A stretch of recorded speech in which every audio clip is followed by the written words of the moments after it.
బుధవారం రాత్రి షమక్ హైదరాబాద్ లో ఉన్న చౌముల్లా ప్యాలెస్ ముద్దు గుమ్మలకు తెలంగాణ చరిత్ర తెలిపేతానికి, ఇక్కడ నిజాం రాజులు ఎట్లా పరిపాలన చేసిండ్రనేది చెప్పేతానికి, అట్లనే అందగత్తెలకు విందు భోజనం పెట్టేతానికి చౌముల్లా ప్యాలెస్ ను ముద్దుగా ముస్తాబ్ చేసిండ్రు.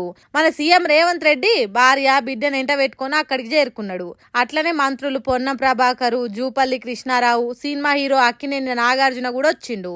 చార్మినార్ చౌముల్లా ప్యాలెస్ కడమ కట్టడాల గురించి ఆఫీసర్లు వీడియో ప్రజెంటేషన్ చేసిండ్రు. దాన్ని చూసిన ప్రపంచ ముద్దుగుమ్మలు మురిసిపోయి సంబరపడ్డారట. అట్లనే 300 ఏండ్ల కింద కట్టిన చౌముల్లా ప్యాలెస్ ను చూసిండ్రు. దాని లోపల నిజాం వంశ రాజ సింహాసనాలు, వాళ్ళు వాడిన వస్తువులు, శత్రువులను ఓడించటానికి సైన్యం చేత పట్టిన కత్తులు, కటార్లు, అట్లనే అప్పటి వంటలొండిన బగోన్లు, నిజాం రాజ్యంలో ఉన్న సంస్కృతి సాంప్రదాయాలు తెలిపే అన్నిటిని తిరిగి చూసిండ్రు. తర్వాత వాళ్ళు చౌముల్లా ప్యాలెస్ అందాలు చిన్నగా లేవు, అద్భుతం, అసామాన్యం అన్నట్టు చెప్పిండ్రట. ఇంత చెప్పిన ఊరుకుంటారా?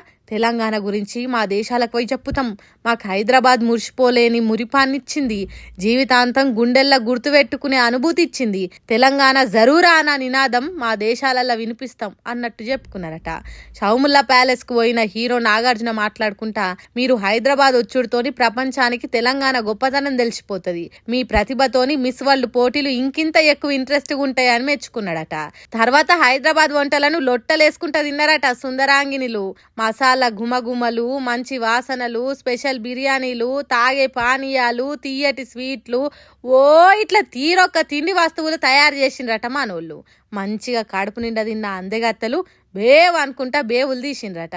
ఇక్కడ అందరూ కలిసిమెలిసి బతుకుతున్న తీరు చూసిన నమీబియా దేశ అందగత్తే హైదరాబాద్ లా హిందూ ముస్లింల కలుపుగోలుతనం మంచిగా ఉన్నదని మెచ్చుకున్నదట.